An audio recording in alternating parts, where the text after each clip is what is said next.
Understand your brand's performance and stand out from your competitors with Launchmetrics, the leading software, data, and insights company in fashion, lifestyle, and beauty. From events management and sample tracking to PR monitoring and benchmarking, Launchmetrics helps over 1,700 brands execute their launches with the metrics that drive strategy.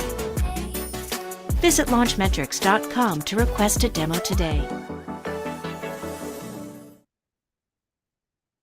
Hello, everyone, and welcome to today's BOF Live. I am Sophie Soar, the Commercial Features Editor at the Business of Fashion, and I am delighted to be joined today by our guest, Alison Bringé, who is Chief Marketing Officer at software, data, and insights company Launchmetrics, which works with fashion, beauty, and retail brands like Versace, Tiffany's, Uniqlo, Shiseido, Drunk Elephant, and many, many more, offering services like helping brands track and optimize their media impact value online. Thank you for joining us today, Alison.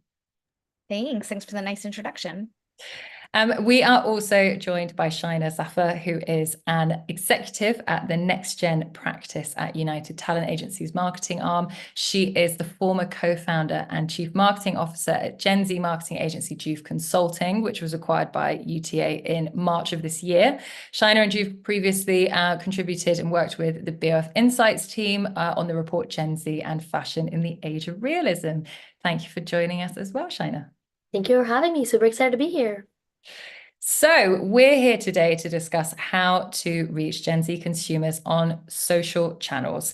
Gen Z, by which I'm referring to the cohort born roughly between 1995 and 2009, heavily influences brands' approach to marketing strategies today, and for very good reason. They make up about 30% of the global population and have a spending power of $450 billion, according to the BBC. As Gen Z's prevalence as a consumer cohort continues to grow, fashion and beauty brands are constantly trying to connect with them to meet their needs and expectations. For instance, plugging into the strong, if sometimes contradictory, values that they hold, as well as the expectation for authentic, trustworthy, and community-focused content online. Gen Z also look to be engaged, to be educated and entertained on social platforms. They have grown up with a plethora of digital touchpoints and, as a result, omnipresent branding through these channels. So cutting through the noise to grab their attention is a challenge. Gen Z reportedly loses active attention for ads after just 1.3 seconds, according to a study by Yahoo and OMD worldwide. So today we're going to gather Alison and Shaina's expertise in this area. Alison will also be sharing some key findings from Launchmetrics' latest report, Reinventing Influence, the Gen Z Impact on Fashion Marketing, which assesses brands across luxury, premium, and mass market categories, generating the greatest media impact value, which is Launchmetrics' proprietary algorithm measuring and benchmarking the impact of media placements and mentions. We also welcome you, our audience, to get involved. Please do share in the chat function where you're all dialing in from. I can see lots of comments already, which is great. We also received a huge number of questions in advance, many of which I'm going to look to pose to our experts throughout the session. We do have some time for additional questions at the end, so feel free to send through your questions, but into the Q&A function rather than the chat so it doesn't get lost. That's enough from me. I'd like to hand over to our experts now, and I want to start by asking both of you, having really just skimmed the surface of the power of this consumer cohort, why is reaching the Gen Z consumer so critical for brand success today? Alison, I'll start with you. Yeah, I mean, I think your introduction really summed it up. Worldwide, there are 30% of those people that we're trying to target to buy from our brands. I mean, even as an American, right? I think what I read in the US census report was that it's something like 30% of the US. So it's definitely an age group demographic that we as marketers cannot ignore. And remember, the customers of today are not going to be the customers of tomorrow. So even if with Gen Z, they're just tapping the surface, they're going to be here for a long time. So we need to start to invest our dollars and think about how we can activate them and engage them. And not to keep going on, but in this post-COVID moment, we're looking at a consumer that we've never really had to engage with before. And it means, as you said, they've grown up with a lot more touch points, a lot more digitally native experiences and products. And that means engagement looks very different with this consumer than what we've had in the past. Sure. I want to dive into engagement in just a second, but I want to first just ask Shaina the same question, really, which is why reaching this consumer cohort is so critical for success today. I also think that beyond Gen Z's buying power, it's a matter of influence. And oftentimes, Gen Zers are cultural tastemakers in the sense that they're the first touch point in creating a trend or adopting a new narrative or something that is coming up in culture. But then other generations tend to also adopt them broadly. But it always starts with Gen Zers. 14-year-old girls knew Justin Bieber and One Direction was hot before the rest of us. And that's true for every generation. So, in terms of where we see cultural trends or the zeitgeist actually moving, Gen Z is really influencing that. And we typically say that Gen Z is the generation of memes and movements, that unlike our millennial counterparts that had to learn about social media or were digital natives, Gen Zers are social media natives that have really used platforms and the spaces that they're in to express their identities, but also to connect with communities that aren't necessarily the people that are neighbors on their block, but even global communities. So that means that the footprint of what we're consuming, the places that we're reaching, and as the most diverse generation in human history, the way that we think about our lives is different to the nature of other generations. Every generation has pushed the status quo, but our adjacency to these platforms allows us to galvanize unlike ever before. We're a generation that's has had our lives bookmarked by 9/11 and COVID-19, the 2008 financial crisis, $1.3 trillion of debt in the United States, at least. So there's these moments where we've had powerful key touch points that made us distrust the institutions that were so often meant to empower us. That means that the role of brands and the role of the marketplace has also evolved to match Gen Z's need in ways that we've seen throughout the course of history, but are uniquely different for the case of Gen Z. You've touched on so many critical aspects there, which I'm looking forward to diving into in a bit. But I'm first just going to return back to that point of engagement, which is such a critical metric that we need to be tracking. And Alison, what does good engagement look like, and how do you measure it as well? Yeah, of course. I think engagement's an interesting word because as we've become a more digital marketing kind of society, the word engagement has taken on many different forms. You know, when social media was or Instagram was kind of at its height, where there was no TikTok, there was no kind of all of these different features too springing up on YouTube and X, etc. Everyone just looked at engagement, right? And we felt like if you had a lot of people interacting with your content, you were set. And, you know, at Launchmetrics, we have developed what we called media impact value. We believe that how brands should be thinking about their strategy is more about the right voice, the right channel, and the right strategy, or the right audience actually for that strategy. And really how media impact value kind of delivers that is that it allows you to assign, as you said in your introduction, a monetary value to every post, interaction, or article, because it's great to know what that engagement was on social media, but you're not just engaging with your consumer on social media. And it's not just influencers engaging with your social media or your owned media. So at Launchmetrics, we look at the 5 voices that impact the customer's path to purchase. So anyone from, let's say, I don't know if Emran would be okay with me saying traditional media, but media outlets like BOF, and that's their online, print, and social following. So obviously, you know, most of you probably discovered this webinar through BOF's social media, because that's what we do when we wake up. We like log on to social media. We start to consume whether it's news or content from our favorite friends or influencers or family. But the way media serves up content is different, but still overly important in this digital world. And then there's celebrities that help create a wide awareness for brands. And after that, of course, you do have influencers that are not just creating awareness for your brand, but creating legitimacy. Then you have partners. This is a really interesting voice that also, as this evolution has happened in the last 10 years, has grown on its own. We see that retailers like even Net-a-Porter, who we know is having challenges, is still well known for all of the editorial content they're putting together. They're like trying almost in a way to rival the glossy magazines that were. And then you have a brand's owned media channel too that also has become kind of a, I don't want to say news excuse me, a news source, but it's become a content amplification tool for the brands themselves. So it's important for brands when they're thinking about that concept of right channel, right voice, right audience, to think about, okay, yes, I need to know the impact of my campaigns, the impact of my collaborations. And so media impact value as a monetary value to arbitrate, okay, should I invest in my influencer campaign because I know the MIV of XYZ post with X influencer delivers this?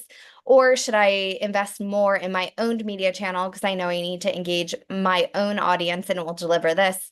Is just as important today as knowing what voice you should be activating. And as I said, if the 5 voices kind of represent the different stages of the funnel, so awareness, legitimacy, conversion, then you need to think about, again, what voice, what channel, what audience to create that engagement, as we said at the beginning. Sure. And I think also just diving into that a little bit more, and it's a question that actually came through somebody in our audience called Gabriella Zanzani in New York. They actually asked, how is it that you're measuring then the quality of the media impact value rather than it just being about mere exposure metrics? So it's interesting. One of Sophie's colleagues, Joan, wrote an article about this topic recently, that this concept of virality, like, is it relevant today? Because that's your question in a way, right? Is it about creating a lot of buzz or is it about creating the right buzz?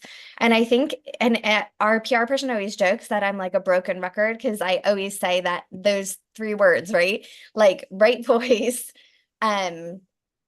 right voice, right channel, right audience. And I think that's important because if your goal is to increase your share of wallet with your own customer, it doesn't matter if you were #1 for New York Fashion Week because you had the most MIV.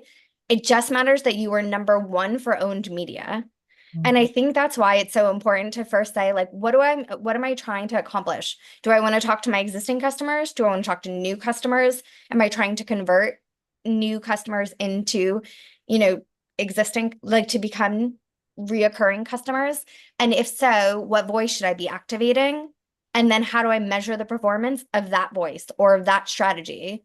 And maybe that answer is different in each market as well. Because maybe in a market you're growing your brand, you need to have more of that awareness, just like with the marketing funnel. But maybe in a brand like the US, for a US brand, it's just about repeat. So the metrics that you have in owned media need to be really strong, whereas maybe awareness doesn't need to be as strong. And I think that's the best way to think about that qualitative versus quantitative. Because at the end, yeah, you still need to prove your ROI. So you can't say like, it was just really quality, because your boss is still going to say like, great, what's the ROI on that though? But it is about, are you servicing that actual goal that you had in mind versus like any goal? Sure. And obviously one of the key ways in which brands are constantly, and marketers are constantly trying to reach this audience, this Gen Z audience, is by tapping into the values that we're hearing about a lot. And Shaina, I wanted to ask you really, considering we are constantly hearing about the values that Gen Z have and expect from brands that they buy from as well, they want an alignment in those values. What does this look like in reality? And how can brands authentically, we're always hearing that word authentically, obviously it was the word of the year last year, but how can brands authentically tap into these values? I think the shift is to your point around this word of authenticity. Like, how do we not think of authenticity as what Gen Z's looking for and asking for, but instead to talk about transparency?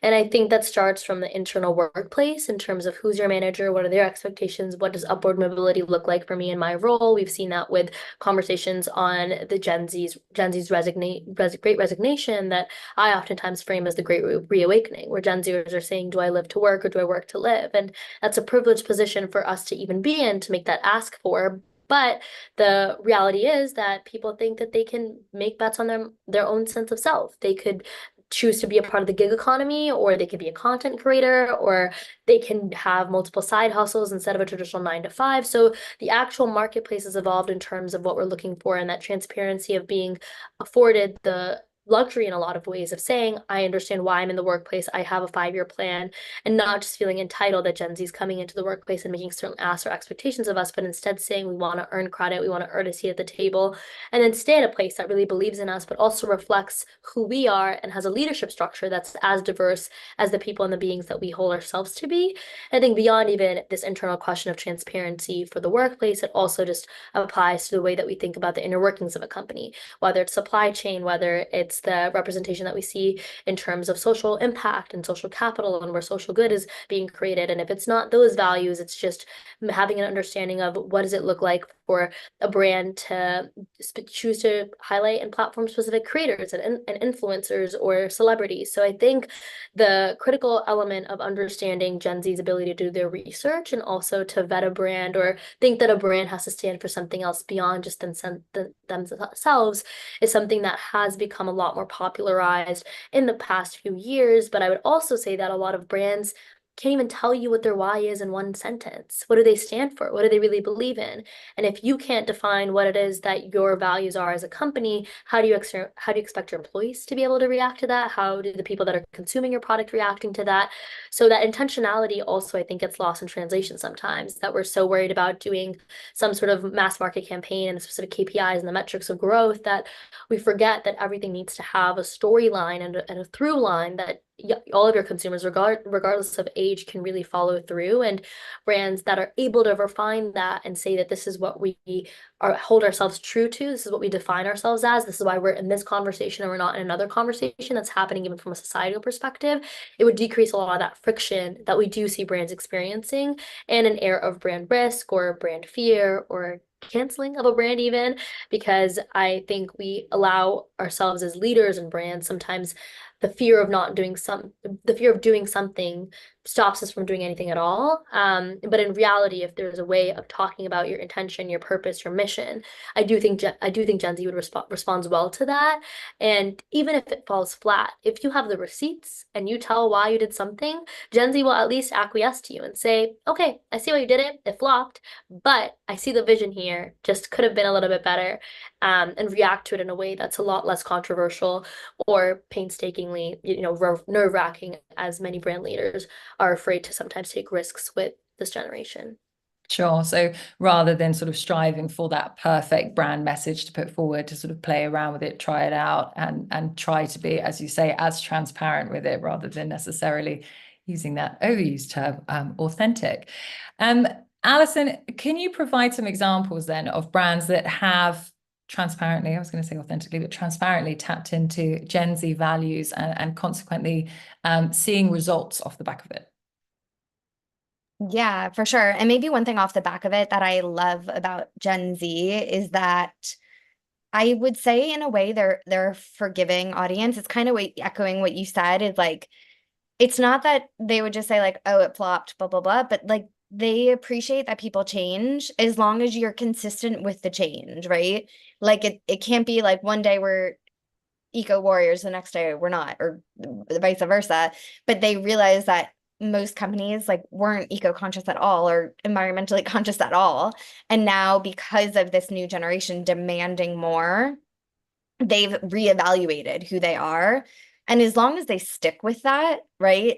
I think this new generation, that's what they want. Like that is the goal behind all of their motivation of why they shop with certain brands, why they're interested in certain causes, because they want to make the world a better place. Like, I know that sounds very cheesy and kumbaya, but like that is it. The most interesting thing for me as a human, not even as a marketer, about this generation is, I said this recently to someone, and then I will answer your question, but I think it's a great thing to say aloud, is like, so I'm 42. I don't know if that I look so young, I know, but I was saying how like my generation has had such a nice life, right? Like we didn't really have a hardship. Like the world was like in a profitable state overall, let's say, like the internet was booming, and that's why things have become so digital. But the generation right after mine, like they've seen so much, we have war going out, right? We have all of these conflicts, and we had COVID. Like even if I've been through that, it's not at a moment where I was like graduating college or in uni, and so I think it's reminded people that you really have to fight for what you want. And it's so inspiring for me to see how much more motivated this generation is compared to my generation. I don't know, maybe again, not to be kumbaya, but it was a conversation I had recently. And I feel like it's something to mention too, because people, I think, as marketers, sometimes we know Gen Z is important, but we also are like all the stuff you were saying about like what they demand at their workplace. And there's always a question from executives too, like, oh, it's another like Gen Z request. Like, is it worth it? But really, like the motivation behind these people is they want a better life for their family, their future, the people of tomorrow. And it is really inspiring when you think of it in that context. So who's doing it right? I think, and I love this example, and I hope you guys listen to me as I say it, versus hear the brand that I'm going to tell you and then say like, oh, but this is why they're successful. Skims. Skims has done an amazing job of growing their brand, and it almost has nothing to do with Kim Kardashian. It's because they found this niche in the market, right? We talked about what is this generation looking for? They're looking for brands that care about things like diversity, inclusivity, sustainability, and Skims is kind of a great brand to embody that. Of course, yes, it was founded by Kim Kardashian, so we can't ignore that some of its popularity is linked to her, but it's about embodying different body shapes, different backgrounds, and they do a great job of communicating that through the campaigns that they're building. So if we look at, and I talked about that concept of media impact value before, right? So if we think back to how we've seen, and as Sophie mentioned, we've had a report come out recently, and I think it was shared on the report. If not, I'll make sure I share it, about, the brands that are kind of killing it in targeting Gen Z and how they've evolved. But if we think back to 2020, when, we did this reflection on who was kind of topping the charts, they weren't even there. So they've gone from nowhere to generating 638 million in media impact value, which was like a 407% increase. And that's, again, from their ability to kind of create these moments where they tap into different ambassadors, not just Kim Kardashian, but who come from different kind of parts of the world, from different parts of interest that different consumers have. And I think that's been really incredible. Another one, again, I grew up with them, but I think they've done a really great job of evolving the brand. And I think that's, again, as I said, what's important with Gen Z. You don't have to be the brand you were before, but you do have to evolve. And that's Levi's. Levi's has done a ton of work with Emma Chamberlain, who I guess you could say, even if she's just an influencer, she's a well-known Gen Z influencer, she's kind of become like a voice of sustainability, because obviously it's something her generation cares a lot about. But she worked with them on several campaigns, generating, I think, almost 1 million in media impact value each time, but pushing things like buy better, wear longer. They did another like special product-based partnership to really tap into that ethos and that idea. So since we've been working on the Gen Z report too, we've had a lot of conversations with even brands like Coach about how this generation wants to be a part of the product development conversation. And I think that's really interesting too, because the brands who don't want to tap into Gen Z, or who are hesitant or scared, or they just have too much brand control, they're absolutely not going to give product control to an influencer or that generation. And I love the brands that have been doing it because they've been doing it really well. And it speaks directly to like the demand of that audience. Yeah, I saw that Levi's recently did a campaign with Amelia de Moldenberg, who did the Chicken Shop series of interviews as well, and the authenticity behind it, you can very much feel that kind of embodiment that she does of the kind of awkward nature of it is very clever. I wondered if you had any examples as well that you wanted to share to Shaina, if there's any brands that you think are doing particularly well at sort of tapping into the values that Gen Z value.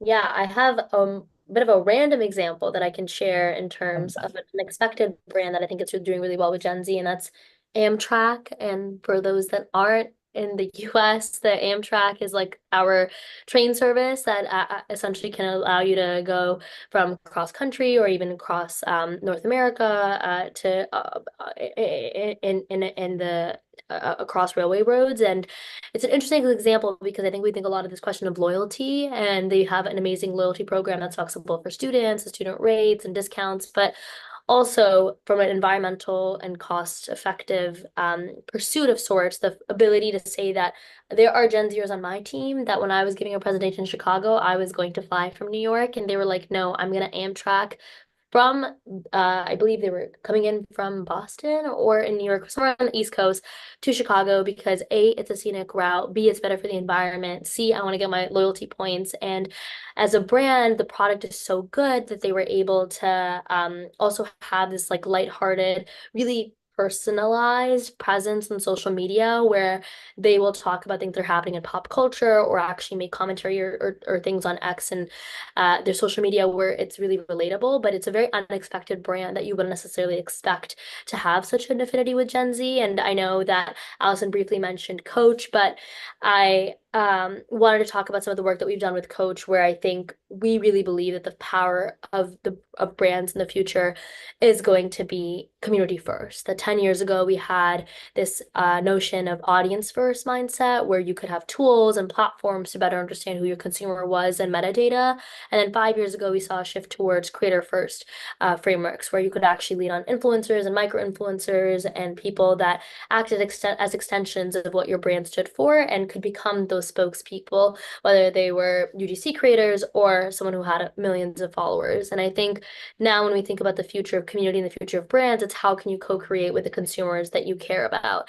How do we treat Gen Zers as partners and not as guinea pigs? And in our work with Coach, they started the first ever sub-brand that they've had in 80 years called Coachtopia. It was a Gen Z focused brand that actually focused on taking every leather scrap of a Coach bag and repurposing it into this new line that's all around circular design, circular economy. But to build this project, they spent 2 years with us actually building a community of over 100 climate conscious Gen Zers, fashionistas. If you go on the website, the models on that website are literally people on my team. So it's very, very cool that they build up this community that could come after hours and see the product or give them real insights on what they think about greenwashing and sustainability. And they really listened. They effectively were able to call Gen Zers in and say, we want to co-create with you and we want to build with you. And since then, the collection sold out 3 times in 3 weeks when it was first launched earlier on. And I think is a testament to what it looks like to build creative, to build a business, a brand, and also reimagine supply chain, which is one of the things that companies say are the hardest things for them to evolve and change into. But if a luxury or a fashion house can actually go ahead and reinvent and reimagine what that looks like, it is just a proof of concept to say that this is feasible and it is possible. But I think they've done a great job, everything from like vintage Coach that you can go and find in secondhand and thrift stores to actually building out this new property that is doing so well with Gen Z in terms of how they've built out a brand that really resonates to the values as well as to the sense of community building that Gen Z is really craving, especially after COVID. Sure. I want to come back to the idea of co-creation in just a second and tapping into those communities. But one thing that you've just mentioned multiple times and obviously came up in Alison's example too with Levi's is sustainability. And it's a big topic that has come through in lots of questions from our audience. Because whilst we're thinking about value, something that comes up time and again is this say-do gap, the idea that Gen Z are not necessarily practicing what they preach with regards to sustainability values and their consumer habits. One example that came through from somebody in our audience was about the sort of focus on sustainability versus Shein hauls and the fact that Shein is one of the most popular, if not the most popular brand at the moment, the ultra fast fashion company that's the one that I'm referring to. So I just wanted to ask, perhaps Shaina, I'll focus this one on you, is how brands can reconcile Gen Z's sort of noted focus on sustainability with their Shein hauls. Do Gen Z really care about sustainability? Obviously, you've just mentioned the example of people in your team taking the train rather than flying. But yeah, just wanted to hand that over to you. Yeah, I think Gen Z is a generation that's defined by moral inconsistencies, 100%. We want things to be convenient and easy and efficient. At the same time, we want it to feel good when we put something on for the world and for our sense of self. The reality, though, is that I don't think it's necessarily unique, again, for Gen Z in the sense that we should, as consumers, expect to find goods that are sustainable and well priced. But the reality is that if you want to buy from a sustainable brand right now, it is going to be something that is not a cost-effective option for you. The average American does not have enough in their savings account for the next 6 months. So when it comes to thinking about what is the consumer buying power that you have to spend versus you have an event coming up and you know you can get something that's cute enough and easily accessible to you, there are going to be rationales that change the actual consumer behavior. And I think it's important to ground ourselves in the reality that people will tend to choose options that might be convenient for them sometimes, and sometimes you'll be saving up to buy your Patagonia sweatshirt. And that's something that over time, you know, the unit economics works out better for you, but do you have the kind of cash accessible and convenient? We're a cash-strapped generation, so I think that's much more difficult to do. And I also think in terms of buying power, the older that you get, I think you will see that Gen Zers are spending less of their own capital, but when you're at home and you have your parents' money or some other income sources, you're going to probably splurge a little bit more as well. But what I would say is there's clearly a white space in the market, though. Like, is it possible for a brand to create a sustainable good that's priced well and have a lot of cultural cachet with Gen Z? 100%. I still think we're in a place where the Reformation and the Patagonia model, as great as it is for the planet or even for the consumer, it doesn't necessarily include a wide, striking population of Gen Z. It is still going to adhere to a specific subsect, and I think Gen Zers are looking to different companies and especially legacy companies to go and evolve the way that they're thinking about their product lines or their product structures. Because if these brands don't end up evolving to give us those sustainable goods, Gen Zers will go and take bets on themselves. 1/3 of Gen Zers say that they have an entrepreneurial spirit. They've gone to build out their own direct-to-consumer brands, like a Parade, which was a huge success with Gen Z, and provided sustainable yet fun and flirty pieces of clothing and underwear for Gen Zers. So I think if we don't see this model of sustainable and equitable pricing scale up, Gen Zers will either go ahead and become founders themselves, or they're going to shift to more niche direct-to-consumer brands or buy from brands where they're able to save up. And I don't think that's like the norm of how we want to think about the basics that we buy or the everyday goods that we end up buying, because there is a difference in the economic buying power of specific, especially diverse and marginalized communities, and those that are able to buy from sustainable vendors right now, especially when it comes to Gen Z. So I want to just change tack a little bit now as well, and think about that sense of community that you just mentioned and how important it is as well for Gen Z audience and sort of tapping into those communities. And we've seen a massive rise in the sense of community and sort of niche subcultures through TikTok, for example, and the sort of talks that they provide there. And that's obviously given rise to brands working with micro influencers, which I think is typically around 10 to 100,000 followers is considered. And then obviously in terms of reaching new audiences too, brands continue to tap into those with much, much bigger followings like celebrities and mega influencers too online. So I just wanted to ask Alison, what does a best-in-class influencer or celebrity amplification strategy look like today? That's obviously very broad for however many brands are out there and how many influencers and celebrities are out there, but what do you think you would answer to that? Yeah, maybe I can share some of the quick data insights from our report. But if we think about in the luxury sector, the celebrity voice has grown almost 350% and the influencer voice 177%. And that's 2020 to essentially today. For premium brands, it's something like 262% for celebrities, 215% for influencers, and for mass market, it's been something like 75% for celebrity and influencers, doubling. So we know that these channels are becoming exponentially important, whether you're a mass market, luxury, or premium brand. So it's something that brands can't. I mean, I remember I was at a luxury conference a few years ago, and the editor hosting it was like, when are influencers are going away? I'm like, never, literally never. And what's most interesting is brands are getting smarter and savvier how they use them. So you guys talked about like TikTok, you talked about virality, right? And how does that play into it? Because it's not necessarily the brands themselves that need to create the virality. It's that they need to engage the community, and then that community creates the virality. And that's the excitement, right? And that really means that you've kind of tapped into that Gen Z moment.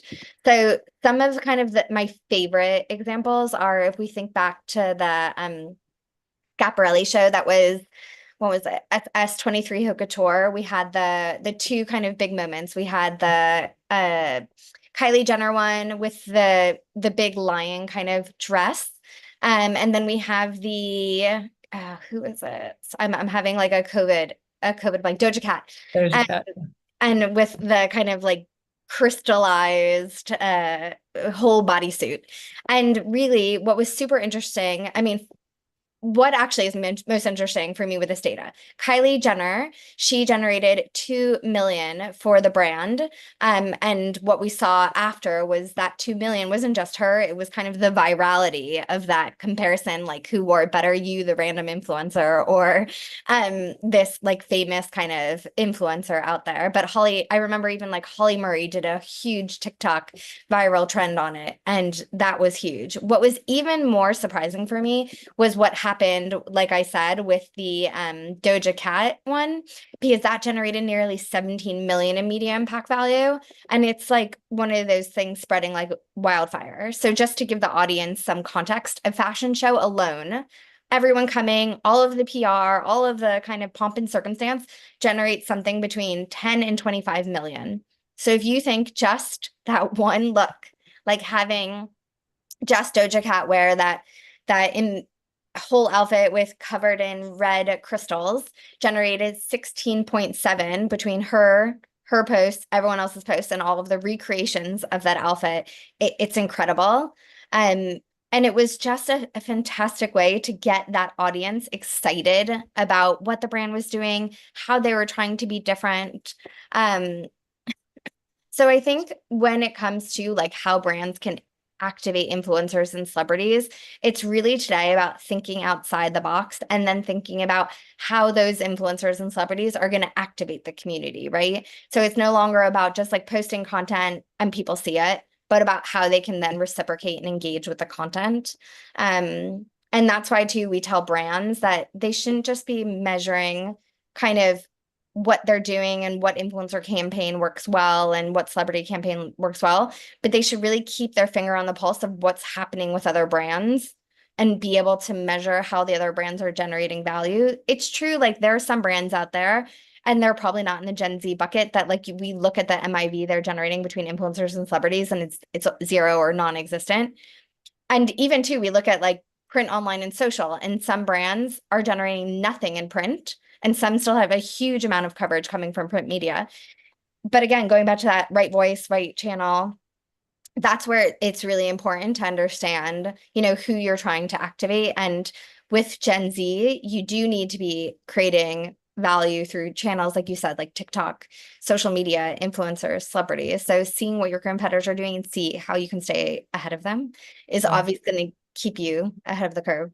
Yeah, absolutely. One thing I would love to just follow up on as well, though, is that obviously when deciding where the marketing budgets are going, sometimes there isn't a huge amount left to be able to potentially work with some of the influencers that have the larger followings or celebrities as well. So how else might brands sort of decide which content creators to work with, where they may be able to look at getting increased engagement without it necessarily being the most expensive talent to be working with?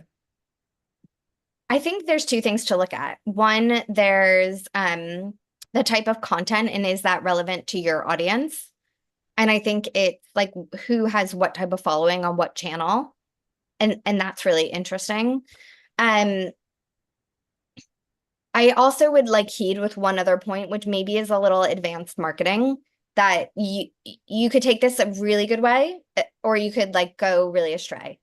So micro influencers are interesting because they have proximity to their audience. I don't know the best word in English, but I heard that word like translated from French or Spanish once, and I love that word. It's that they have niche communities that can help create like a lot of conversion, right? like your mom at a Tupperware party, if that means anything to anyone on this call. But, or Avon, I think that's big, or one of these other pyramid schemes. You're more likely to buy from someone you know and you feel really close to, whereas these mega influencers or all-star influencers, as we say at Launchmetrics, almost act as like celebrities. So if your brand needs to create more awareness and garner a lot more eyeballs, which is great, actually, influencers aren't also supposed to be just about conversion, and that's where there's like a myth that needs to be busted.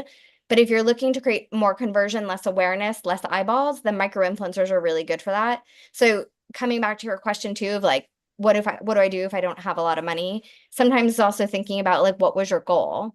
So if your goal is awareness, sometimes you don't need to pay you don't need to have a big ad campaign, and that budget could be maybe better spent in all-star or mega influencers to create that same type of awareness and actually garner a bit more engagement. Or if it's about conversion, then it is maybe more with micro influencers and thinking about, how do you create that more one-to-one connection? And I always like to heed those different topics. Shaina, I also wanted to sort of touch on the fact that obviously the sort of Gen Z preferences are changing too in the nature of influence. And as we've heard, influencers are not going away, whether that's some of the mega influencers or the micro influencers. And so we've seen, for instance, this shift away from, thinking more about knowledge and expertise around education, around learning, and that being a sort of key way in which these influencers are engaging. How else are you seeing Gen Z preferences really changing the nature of influence? The other piece of what we consider to be a thought leader of sorts that I would say, especially in the influencer creator space, is that there was one element where we saw social following as the metric to define what a creator's influence was. But I would say now engagement and the sense of micro communities and fandom is really what driving the people that we see as key opinion leaders nowadays. It's true that you'll see someone that like the Alison, Charlie, Alex, or Alex Coopers of the world will have a lot of cultural cachet for the platform that they have, and they'll follow up on everyone else's feed. But I think it's really interesting for brands to figure out what are the subversive discourses and what are the things that are happening behind the scenes that are really interesting for them to play into, whether that's from a political, social, economic lens, or even in terms of the evolution that we're seeing in the media landscape, to say that there are people who only have podcasts about AI streaming and that's it, or want to talk about the metaverse, and there's a place for that. And then there's also a place for us to talk about who's who in terms of pop culture and who's dating who and conspiracy theories. So there's these really niche micro communities that have evolved, and these cores that we've even seen, whether it's in fashion, like a cottage core, or a Leah core, or just in terms of the way that every element of consumption from a consumeristic lens is now something that has a community behind it. And you can find that community on TikTok, you can find it on Twitch and Discord, you can find it on Reddit, or you can find it on like these anti-social social media platforms like a Be Real. So I think it's fascinating to think about where we're actually seeing these new communities of industry and interest come up, and who are the arbiters of those micro communities that can be really influential. And I think what TikTok has done has really democratized the platform in terms of being able to let your comment section be king. If your consumer or your follower or your fan is commenting something in your TikTok section, that's a great way for a brand to keep track of the things that the consumer enjoys and they love. And I think it's the same way for an artist or a creative or a content creator to be on the platform and say, I can in real time engage with my audience, edit my content, know what they love, know what they hate, and also democratize my relationship to them. That was never really possible on any of social platform before. So the type of creators and influencers that are really changing culture or changing buying power or selling out things or products are the type of people that are engaging with their audiences in real time, and also with their followers on platforms like TikTok or in the comment section, and doing things like fan meetups, or being like, I'm going to be in X location for a little while, like come through, and just posting on their close friend story and adding their followers to it. So I think the idea of democratizing that access, as well as finding those fandoms and the people that are leading those places, is a really interesting place for brands to lean into, and it can lead to a lot of interesting cultural conversation too, because you might see an unexpected collab by a brand that you weren't expecting, but you might see your favorite content creator in that, and that makes you so excited and maybe even invested to learn more about the brand, or at least show them some love online, even if you're not going through the full pathway of purchase. Yeah, Absolutely. Something that I just sort of wanted to touch on there is you just mentioned around how some of these communities are then across so many different platforms. And obviously it's increasingly becoming a very fragmented space in which brands are trying to keep up with as much as they can. And a question that came through from actually quite a few people in the audience, but I'll call out Brandon Lee in London in particular, who put it the most directly, I think, which is just simply, what is the most influential platform to start on to reach Gen Z? So you've mentioned obviously TikTok being fantastic at democratizing access there, but is that necessarily where you would suggest starting? Can I jump in? Yeah. So interestingly enough, like we kept getting that question in interviews, and we did the study at the end of last year where we analyzed like all of the social platforms worldwide. And what was super interesting was that for the 3,500 brands we monitored, that 60%, or I think it was like 59% of the media impact value was still coming from Instagram. And I think it kind of goes along with what she said. It's interesting with TikTok because it's so much more democratized. Anyone can become famous there. But for those brands that are already established and trying to figure out like where should I invest my money? Like, should I move everything to TikTok? Like you have a huge fan base already on Instagram. They're already engaged. How the platform algorithm works too. It's servicing your content to the people that already follow you. So you have like already a better chance of generating value on there. And I think that's really interesting. What was also very interesting, again, it depends. Like for Amtrak, it might not be the same. I'm speaking specifically in that kind of fashion, luxury, beauty world, because that's the world that we sit in, the data that we look at. Interestingly enough, like even before TikTok, the Chinese platform Red, so I never say it properly, but Xiaohongshu was number 3 worldwide. So again, like I think it depends where you are, what's working, and it depends where you are like not just physically, but also where you are as a brand in your stage of development. So potentially for this kind of DTC products, like I don't know what it's called, but I desperately want to try it, but still after 6 months haven't bought it. The hair thing that you put in your hair and that makes your hair like perfectly after sleeping. Like I've seen that video a million times from a million influencers on TikTok. And I bet you like it has done really well for helping people that would have never thought to buy the product. But I think for established brands, it's not time to leave Instagram. I think there's still so much value for them, even in attracting the Gen Z audience. Yeah. I am going to hand over to sort of questions from the audience now, because we're having so many come through and I want to make sure that we leave enough time to be able to ask those. So apologies if these feel a little bit all over the place. But one question that came through in particular that perhaps, Shaina, I'll come to you about first, is thinking about TikTok and its potential ban in the US and what impact that would have on brand social media strategies. I just wondered if you could share your thoughts on this and how brands might prepare for this when the outcome is still unknown.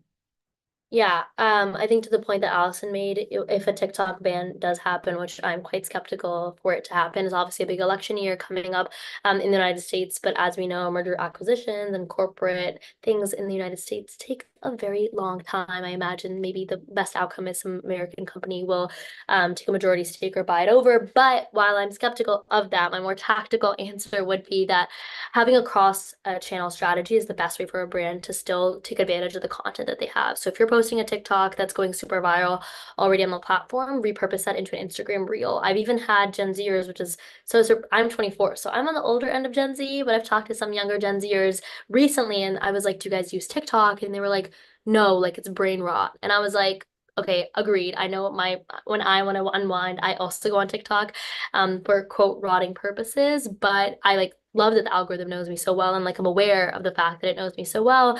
And these kids responded back and they said, no, like I use Instagram Reels because it's a worse product in some ways, because I do think I don't want to be on the doom scroll forever, and I get what I need. I can go and unplug for a little bit. I go in the comment section, my feed is still curated, I still like what I see, and like I don't engage with TikTok because I spend so much of my time on it. So I was like, good for them that they're self-aware and they have finals and they're choosing to delete the app and then re-download it. But I think at the same token, being mindful that even if you are excelling on one platform, that doesn't necessarily mean the other platforms don't funnel in or aren't important. important. Instagram stories are still really relevant with Gen Z, even if our in-feed posts have evolved and now we want it to be less filtered and curated and instead be a lot more casual, like in the casual era of Instagram that we're seeing Gen Z propagate forward. We're still finding brands on that platform. We're still engaging. We're still even going on Instagram Shop and putting things in our cart, even if we're not immediately purchasing it. So the role of each platform is different, and it's still relevant in terms of even a brand awareness perspective. I think a lot of discovery still does happen on an Instagram, but being sure that your omnichannel strategy is able to at least leverage TikTok and like the voices and the people that are on the platform, because there is still room for us to repurpose that content would be my quick 2 cents. And I also think that finding ways to give those TikTok creators opportunities beyond TikTok, because a lot of the content creators that are especially niche experts across industry are looking into long-form content. So maybe it's YouTube, maybe it's them actually even posting their vlogs on an Instagram, for example, or having shows or highlights. So there's definitely ways for us to think about how do we create opportunities for creators and for brands that could be even in the long-form space, because that's something from a monetization perspective that creators are also looking into, independent to what TikTok is offering them. Mm-hmm. Also, from a sort of thinking about the monetization perspective of these social platforms too, obviously we know that social commerce is also on the rise, and a lot of people wanting to be advertising their content on there and directly connect through for sales there. How do you think brands should consider social commerce as a part of their marketing strategies to reach Gen Z? Maybe Alison, I'll come to you for that one. Sure. I mean, I think it's something, I don't know why, as Westerners, it's taking us so long to nail. It's really interesting. I'm sure we could have a whole separate session about China, and obviously how like everyone, every age has no problem with that whole start to finish experience through a social platform. But I feel like right now, I don't think it's that the demographic isn't interested. I think we still haven't cracked the journey. And I think that we have some work to do. But maybe it's a little bit of both. As a society, we still like to have many on and offline touch points. When I worked at Net-a-Porter, we created the Net-a-Portal, is that what it's called? It was like, as you were putting stuff in your basket, you could see what other people were.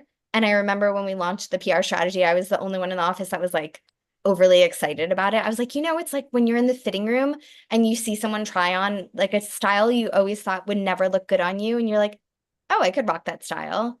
So I think that as a society, even if we're talking about Gen Z, they're definitely a little bit more adventurous because they grew up with online shopping.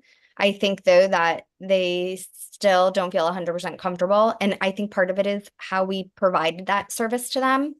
So I think we're going to have to advance the technology a bit to meet like that consumer expectation. Maybe Shaina, it's do you have anything too to tech add? of an answer. Yeah, I also think as much as social commerce is important to, let's say, the product integration element of getting more consumers to buy in terms of pathway to purchase, I think it's important to remind ourselves that young people are also feeling a lot of digital and social fatigue. And in terms of being inundated with a lot of new features or integrations, or saying we want the old Instagram back, or we want a chronological feedback, there's a lot of discourse on how do we even use these platforms in terms of expressing our identity, but also what purpose are they serving for us?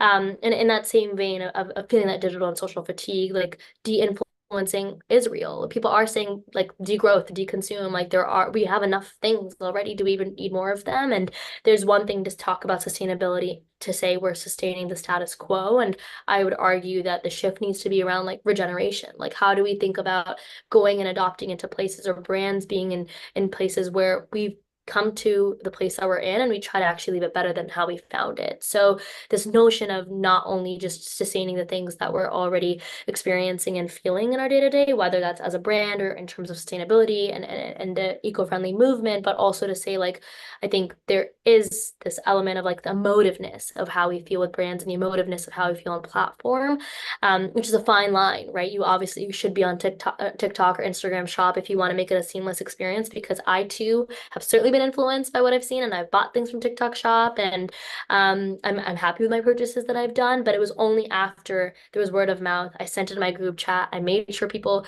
agreed with my decision, and then I did it, right? It wasn't like always that impulsive, even if it is in moments feels more impulsive. Like, it's a great return policy if it doesn't work out. And I think a lot of people do return on TikTok Shop.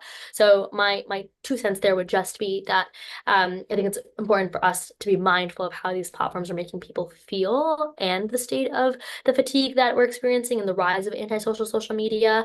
And then also to be mindful of like, what is the role of a brand on a specific platform.